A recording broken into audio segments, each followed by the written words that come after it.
High! আজকের ভিডিওতে জানবো হচ্ছে মালয়েশিয়াতে স্টুডেন্ট ভিসায় আসার ফুল প্রসেসটা কি? সো তোমরা যারা এপ্লাই করতে চাচ্ছ তাদের জন্য খুবই হেল্পফুল হবে এই ভিডিওটা। So let's start. সো মালয়েশিয়াতে ইউনিভার্সিটিগুলো ডিফারেন্ট টাইপ কোর্স অফার করে থাকে। এর মধ্যে হচ্ছে লাইক ফাউন্ডেশন কোর্স যেখানে তোমরা এসএসসির পরে যেতে পারবা। তারপর হচ্ছে like diploma, bachelor, masters, PhD এগুলোই। তো নাও লেটস টক অ্যাবাউট এই প্রোগ্রামগুলোতে এপ্লাই করতে কি ডকুমেন্টস লাগে। আর ডকুমেন্টস হচ্ছে খুবই বেসিক লাগে। বাট ধরো যদি তোমাদের ডকুমেন্টস সব রেডি থাকে তাহলে তোমরা নিজেরাই এপ্লাই করতে পারো ইজিলি। তো ডকুমেন্টস হচ্ছে তোমরা বাংলাদেশে যে লাস্ট এডুকেশন লেভেল কমপ্লিট করেছো, যেমন হচ্ছে ফাউন্ডেশন কোর্সে যদি এপ্লাই করতে চাও তাহলে হচ্ছে তোমার এসএসসি কোর্সের যেই সার্টিফিকেট ট্রান্সক্রিপ্ট ওটা লাগবে। তারপর হচ্ছে যদি ডিপ্লোমা, ব্যাচেলর এগুলোতে এপ্লাই করতে চাও তাহলে তোমার এসএসসি, এইচএসসি এগুলোর সার্টিফিকেট ট্রান্সক্রিপ্ট এগুলো লাগবে। তারপর হচ্ছে মাস্টার্স করলে এগুলোর সাথে অ্যাড হবে হচ্ছে তোমার ব্যাচেলরের সার্টিফিকেট। এভাবে করে তোমার প্রিভিয়াস এডুকেশন লেভেলের যেই সার্টিফিকেট ট্রান্সক্রিপ্ট ওগুলোই এরপর লাগবে। এরপর লাগবে হচ্ছে তোমাদের পাসপোর্টের স্ক্যান কপি যদি থাকে তাহলে ভালো। এরপর হচ্ছে লাগবে তোমাদের একটা হোয়াইট ব্যাকগ্রাউন্ডের ছবি তোমাদের পাসপোর্ট সাইজের। সাইজ হচ্ছে 45 বাই 35 এমন হবে। অলসো পাসপোর্টের এক্সপায়ার ডেট অবশ্যই 18 মান্থস থাকতে হবে। বাট স্টিল তোমরা হচ্ছে লাইক ইউনিভার্সিটির ওয়েবসাইটে যেয়ে ওদের রিকোয়ারমেন্টস চেক করে নিতে পারো আগে। আর যদি এটা না খুঁজে বের করতে পারো তাহলে হচ্ছে লাইক এখন তো অনেক এআই আছে। লাইক তোমরা ChatGPT-তে যেয়ে, Claude-এ যেয়ে তোমরা হচ্ছে লিখবা যে তোমাদের এই সিলেক্টেড সাবজেক্টের জন্য এই সিলেক্টেড ইউনিভার্সিটিতে রিকোয়ারমেন্টস কি? আরো বলতে পারো যে তোমাদেরকে ওয়েবসাইট দিয়ে দিতে, ওয়েবসাইটের লিংক দিতে। তারপর তোমরা ওয়েবসাইটের লিংকে যেয়ে নিজেরাই দেখতে পারো। তো এইভাবে তোমরা নিজেরাই চেক করে নিতে পারবা যে কি লাগবে। এরপর একটা মোস্ট ইম্পোর্টেন্ট থিং হচ্ছে যেটা তোমরা আমাকে সবাই আস্ক করো সেটা হচ্ছে আইএলটিএস লাগবে কিনা? ওয়েল সো সব ইউনিভার্সিটিতে হচ্ছে আইএলটিএস লাগে না। বাট যদি চাও তোমার অ্যাডমিশন মাস্ট হোক তাহলে হচ্ছে আইএলটিএস দিয়ে যাওয়াই ভালো।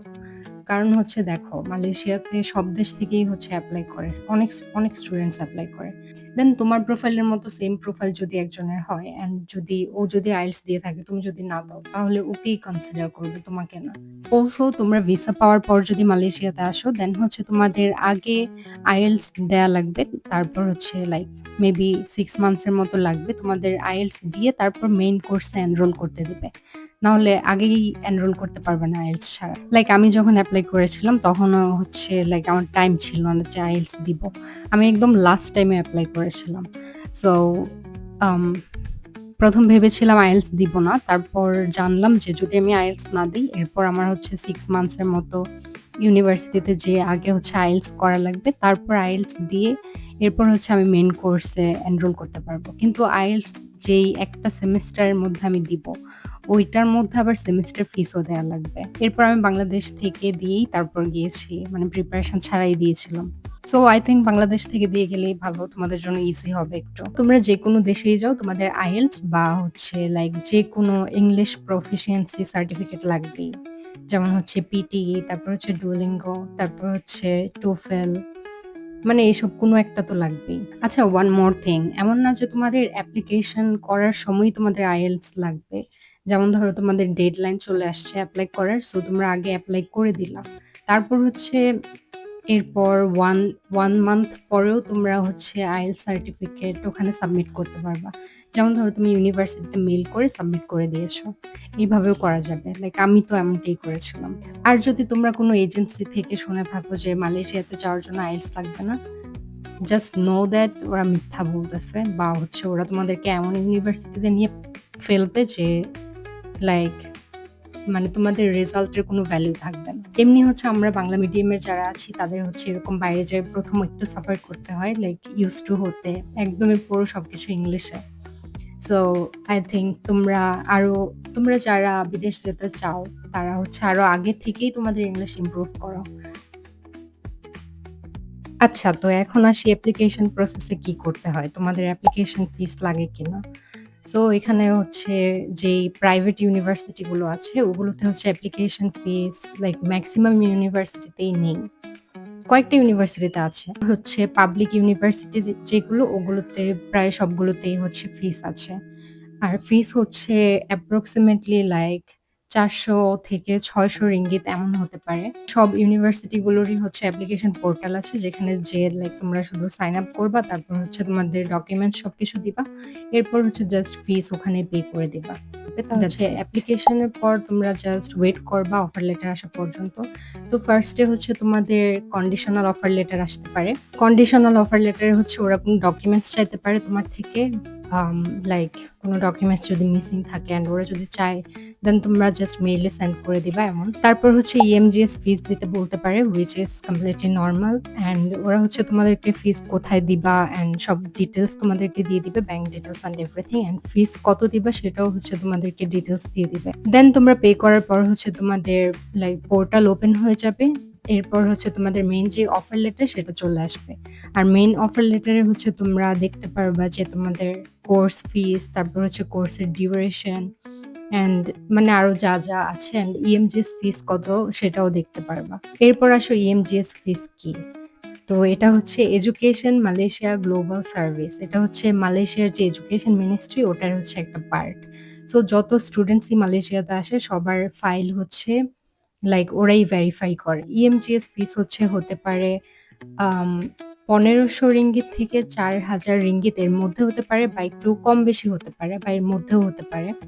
সো এটা ইউনিভার্সিটি টু ইউনিভার্সিটি ভ্যারি করে। এরপর তোমাদের লিটারেলি কোনো কাজ নেই। তোমরা হচ্ছে দেখো কত ইজি প্রসেস। তোমরা জাস্ট লাইক অ্যাপ্লিকেশন সাবমিট করেছো। তারপর হচ্ছে তোমাদের কন্ডিশনাল অফার লেটার এসেছে। তো সেজন্য তোমরা ইএমজিএস ফিস দিয়েছো। দেন তোমাদের আর কোনোই কাজ নাই। তো এরপর হচ্ছে তোমরা সার্চ করতে পারো এইভাবে যে ইএমজিএস লগইন বা দেখো আমি তোমাদেরকে দেখিয়ে দিব আরকি কিভাবে তোমরা লগইন করতে পারবা। তো এখানে হচ্ছে তোমরা ১ম লগইন করলে তোমরা ফার্স্ট এ হচ্ছে পার্সেন্টেজ দেখতে পারবা 5%। সো এখানে হচ্ছে তুমি লাইক তোমাদের অ্যাপ্লিকেশন স্ট্যাটাস তোমরা সবকিছুই দেখতে পারবা। লাইক তোমাদের ডকুমেন্টস এখন কোথায় আছে, তারপর কি প্রসেস হচ্ছে, প্রসেস পেন্ডিং আছে কিনা বা অন্য কোনো ডকুমেন্টস তোমাদের আবার দেয়া লাগবে কিনা, সবকিছু তোমরা ওখানেই পেয়ে যাবা। তো ইউনিভার্সিটির চেকিং শেষ করে ইউনিভার্সিটি যদি তোমার অ্যাপ্লিকেশন ইএমজিএস এর কাছে সেন্ড করে তাহলে হচ্ছে পার্সেন্টেজ দেখাবে হচ্ছে 15%। আর এরপর হচ্ছে ইএমজিএস এর চেক-ইন শেষ হলে তারপর হচ্ছে তোমাদের পার্সেন্টেজ হয়ে যাবে 32%। অ্যান্ড এরপর হচ্ছে তোমাদের যে ডকুমেন্টেশন গুলো ইমিগ্রেশনে পাস করবে, ইমিগ্রেশনে পাস করার পর হচ্ছে পার্সেন্টেজ দেখাবে হচ্ছে 35%। অ্যান্ড এটাই হচ্ছে লাস্ট স্টেপ। এখানেই হচ্ছে তোমাদের ভিসা রিজেক্টও হতে পারে। কারণ যদি এমন হয় যে তোমাদের পাসপোর্টের সাথে সার্টিফিকেট বা ট্রান্সক্রিপ্টের কোনো লাইক নামের মধ্যে মিল নেই। তারপর হচ্ছে লাইক এমন তোমার ডিটেইলস এর মধ্যে কোনো সিমিলারিটি নেই তাহলে এখানে প্রবলেম হতে পারে। সো এগুলো আগেই মেক সিউর করে নিবা তোমাদের সার্টিফিকেট, তারপর হচ্ছে পাসপোর্ট এগুলো যেন একদমই সিমিলার হয়। আরেকটা বিষয় হচ্ছে লাইক তোমাদের ইউনিভার্সিটি যদি ভালো ইউনিভার্সিটি হয় তাহলে ভিসা রিজেক্ট হওয়ার তেমন কোনো চান্স থাকে না। ওকে, এরপর হচ্ছে সব প্রসেস শেষ হলে তোমাদের হচ্ছে পার্সেন্টেজ দেখাবে 70% অ্যান্ড তোমরা হচ্ছে একটা ইমেইল লেটার পেয়ে যাবা। ইমেইল মানে হচ্ছে ইলেকট্রনিক ভিসা অ্যাপ্রুভাল লেটার, এটা পেয়ে যাবা। আর এটা হচ্ছে তোমরা ওই পোর্টালটাতেই পেয়ে যাবা। পার্সেন্টেজের নিচেই পেয়ে যাবা। সো ওখান থেকে জাস্ট ডাউনলোড করে নিবা। তারপর এখন আসো আবার তোমাদের কি করা লাগবে। সো এখন সবকিছু কমপ্লিট। সো তোমাদের এম্বাসিতে ঢাকার যে মালয়েশিয়ান এম্বাসি আছে ওটার জন্য ডকুমেন্টস রেডি করা লাগবে।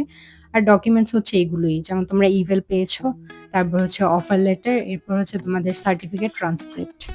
এই সবকিছুই লাগবে তোমাদের। আর হচ্ছে পাসপোর্ট, হ্যাঁ। সো এইগুলো হচ্ছে ফার্স্ট এ তোমরা ওদের অনলাইন যে পোর্টাল আছে ওটাতে হচ্ছে ১ম সাবমিট করবা। এরপর ওখান থেকে হচ্ছে ওরা তোমাদেরকে একটা ডেট দিয়ে দিবে। যে ডেটে তোমাদের ইন্টারভিউ হবে। তারপর ইন্টারভিউর দিন হচ্ছে তোমরা যে ডকুমেন্টস গুলো সাবমিট করেছো অলরেডি ওদের পোর্টালে ওই সব ডকুমেন্টস নিয়েই তোমরা যাবা।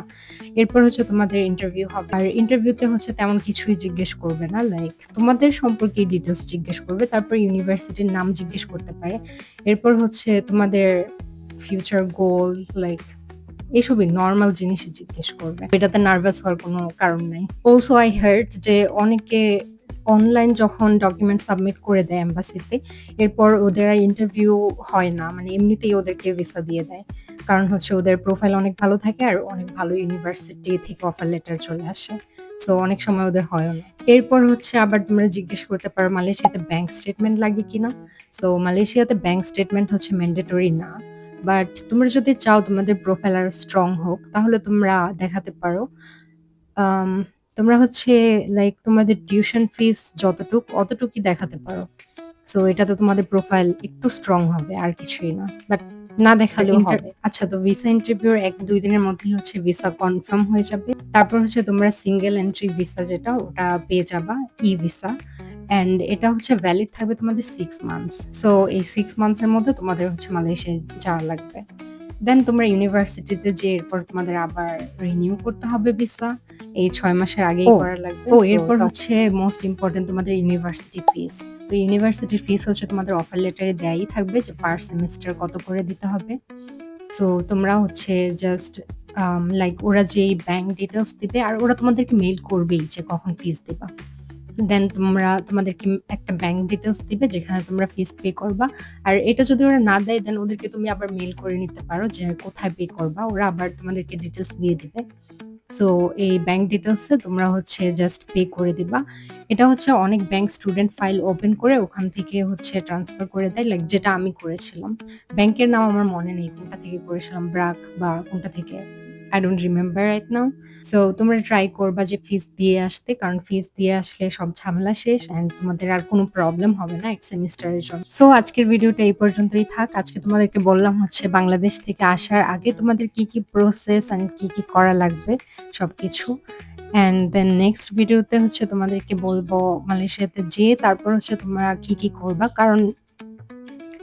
কারণ তখন অনেক ইম্পোর্টেন্ট অনেক কিছুই করা লাগে। সো যেগুলো না করলে তোমাদের আবার এক্সট্রা টাকাও দেয়া লাগতে পারে বা তোমাদের স্টুডেন্ট ভিসায় প্রবলেম হতে পারে। অ্যান্ড তোমাদের ইএমজিএস পার্সেন্টেজ হচ্ছে এখন 70% দেখাচ্ছে। সো আমি নেক্সট বলবো যে এটা কতটুক হবে, 100% কতটুক হবে, কিভাবে হবে। অ্যান্ড গাইস কমেন্ট করে জানাও যে তোমরা আর কি জানতে চাও। লাইক আমার হচ্ছে 4 ইয়ার্স এর experience. So I can tell you everything. So তোমরা আমাকে জানাতে পারো যে আর কি জানতে চাও মালয়েশিয়া সম্পর্কে। যদি আমার ভিডিও হেল্পফুল লেগে থাকে তাহলে হচ্ছে তোমরা কমেন্ট করতে পারো অ্যান্ড লাইক করতে পারো, শেয়ার করতে পারো, সাবস্ক্রাইব করতে পারো। So that's all for today guys. See you in my next video. By.